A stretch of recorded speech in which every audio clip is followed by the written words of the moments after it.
What if I told you that you don't need $1 million to retire comfortably? In fact, you could start building real passive income with just $1,000.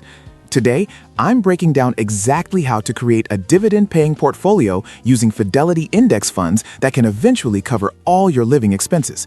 And the number you actually need? It's probably less than what you spent on your last vacation. Hey everyone, welcome back to the channel. The median American household brings in about $5,000 a month. Most financial experts will tell you that you need around $1 million saved up to generate that kind of income in retirement. But what if there's a better way? In this video, I'm going to show you the exact strategy I use to build a portfolio that pays real dividends without ever having to sell your investments.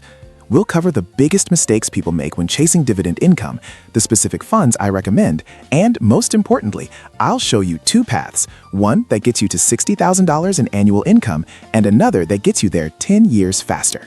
Why index funds? Before we dive into the numbers, let's talk about why index funds are probably your best bet for building wealth. Think about it. When most people picture getting rich, they're thinking about buying rental properties, day trading stocks, or maybe throwing money at the latest crypto coin and hoping it moons, right? And look, I'm not saying those strategies can't work, but here's the reality. They come with massive headaches. Real estate? Sure, it sounds great until you're dealing with 2 a.m. phone calls about broken water heaters, problem tenants who won't pay rent, and maintenance costs that eat up your cash flow. Even if you hire a property manager, that's another chunk of your profit gone. Stock picking? It's fun when you're winning, but one bad earnings report can tank your entire position overnight. You're constantly glued to your screen, watching every news headline. Crypto? That's basically a roller coaster with no safety bar. One tweet from the wrong person and your gains evaporate. Now compare all of that chaos to index funds. They're low cost, they're diversified across hundreds of companies, and they're incredibly simple to manage. You're not betting everything on one company's success. You're spreading your risk across the entire market. The best part? You don't have to do anything. No midnight emergencies, no panic selling, no refreshing your portfolio every 5 minutes. You buy, you hold, and let time work its magic.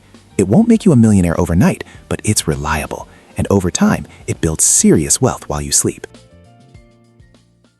All right, now here's where most people mess up when they hear about dividend investing. They immediately think, I need to find the highest yield possible. A fund paying 7% or 10% sounds amazing. But here's the truth that nobody tells you. Those sky-high yields are usually a trap. When a fund is offering an unusually high payout, it's often because the market doesn't trust it. Maybe the company's struggling, maybe growth has stalled, or maybe the stock price is falling and they're trying to attract investors with a big dividend. And what happens if they cut that dividend, or if the investment crashes? That safe income you were counting on just disappeared. So here's the mindset shift. Stop chasing short-term yield. Instead, focus on total return. That means 3 things working together. Dividend yield, your starting income. Dividend growth, how fast that income increases over time. Share price appreciation, your portfolio's overall value going up. A fund paying 2.5% that's growing its dividends by 15% per year will absolutely crush a fund paying 7% that doesn't grow. Why? Because of compounding. When you reinvest those growing dividends, they multiply on themselves. That's how you build a real income engine. My selection criteria. So, how do I actually pick the right funds? It's not about chasing trends or reacting to headlines. My strategy is built on 3 core principles. First, reliable dividend yield. I want funds that pay steady, healthy dividends. Not so low that it's meaningless, but not so high that it screams risk. This is your foundation, your starting income. Second, strong dividend growth. This is where most people miss out. I look for funds with strong 10-year dividend growth rates. Why does this matter? Because a 15% growth rate means your income doubles roughly every 5 years. That's life-changing compounding. Third, share price appreciation. I'm not just looking for cash flow. I want the portfolio itself to grow in value. This protects your purchasing power and builds long-term wealth, even if you never sell a single share. On top of that, I diversify across different segments. U.S. mid-caps, large caps, real estate, undervalued companies, and international exposure. This spreads risk and captures growth from multiple angles. Why not just the S&P 500? At this point, you might be thinking, why not just invest in the S&P 500?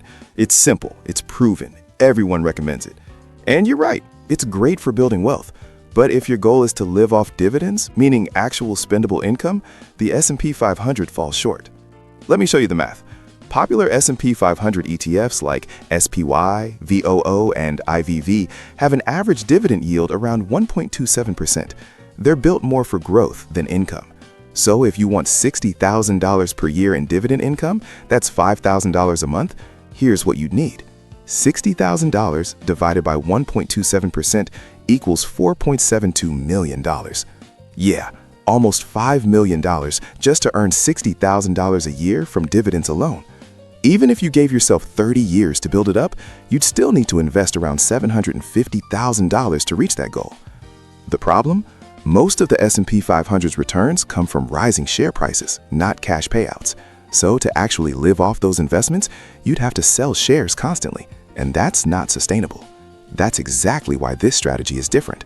We're building an income engine that pays you without touching your principal. The 5 funds. All right, let's get to the good stuff.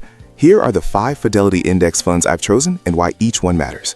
Fund number 1, Fidelity Mid-Cap Index Fund, FSMDX. This is your income grower. It pays a 2.27% dividend with insane dividend growth of 23.67% over the past 10 years. Plus, it's got solid 6.53% price appreciation. This is your foundation. Fund number 2, Fidelity Zero Extended Market Index Fund, FZIX. This gives you broader market exposure beyond the large caps. It yields 1.19% with nearly 20% dividend growth. Price growth is slower at 5.08%, but it adds important diversification. Fund number 3, Fidelity Zero Large Cap Index Fund, FNILX. This one's your steady workhorse. 1.02% yield, 17.21% dividend growth, and strong 12.09% price appreciation. It's built on stable, profitable companies that keep delivering year after year. Fund number 4, Fidelity Zero Total Market Index Fund, FZROX. This adds aggressive growth potential. 1.09% yield might not sound exciting, but with 19.21% dividend growth and 11.6% appreciation, it accelerates your compounding without adding too much risk. Fund number 5, Fidelity U.S. Sustainability Index Fund, FITLX. This is your ESG play. 1.22% yield, 18.07% dividend growth, and 10.68% appreciation. It's a socially responsible addition that helps balance the portfolio with inflation-resistant benefits. When you combine all 5, here's what you get. Average dividend yield, 1.36%. 10-year dividend growth, 19.62%. Annual share price appreciation, 9.2%. That right there is your wealth-building machine. Now, let's see what this portfolio can actually do. We'll start with the absolute minimum. Imagine you have just $1,000 to invest. That's it. No windfall, no trust fund, just $1,000. And from there, you commit to adding just $1 per day. That's $30 a month or $360 a year. Most people would say that's not enough to matter, but watch what happens with compounding. Year 1, your portfolio grows to $1,466. Year 10, you've invested $4,600 total, but your portfolio is worth $9,183. Year 20, you've put in $8,200, but you're sitting on $45,287. Year 30, you've contributed about $11,800 total, but your portfolio is worth $441,188. And here's the kicker. By year 30, your portfolio is generating $79,729 in annual dividends. That's nearly $6,644 per month. Of that 441K portfolio, $150,793 came from capital appreciation, $278,595 came purely from reinvested dividends. You started with $1,000 and $1 per day. That's the power of compounding. Scenario 2, the faster path. Now, what if you want to hit that $5,000 a month goal in 20 years instead of 30? Here's what you'd need. Start with $20,000 and contribute $20 per day. Let me show you how this plays out. Year 1, your portfolio grows to $29,411. Year 10, you're at $185,396.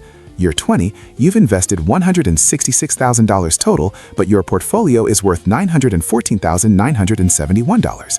At that point, you're generating $68,798 in annual dividends. That's $5,725 per month. Even if you stop reinvesting dividends and start living off them, your portfolio will still be worth $748,971. $452,113 from capital appreciation, $296,957 from reinvested dividends. You just built a near $1 million income machine in 20 years by being consistent. So there you have it. You don't need millions to retire comfortably. You just need the right strategy, the right funds, and the discipline to stay consistent. Whether you start with $1,000 or $20,000, the principle is the same. Invest in quality dividend-growing funds, reinvest those dividends, and let time do the heavy lifting. If you found this helpful, smash that like button and subscribe for more investing strategies. And if you want to learn how to get paid every single week starting next week, check out the video I've linked on screen. I'll see you in the next one.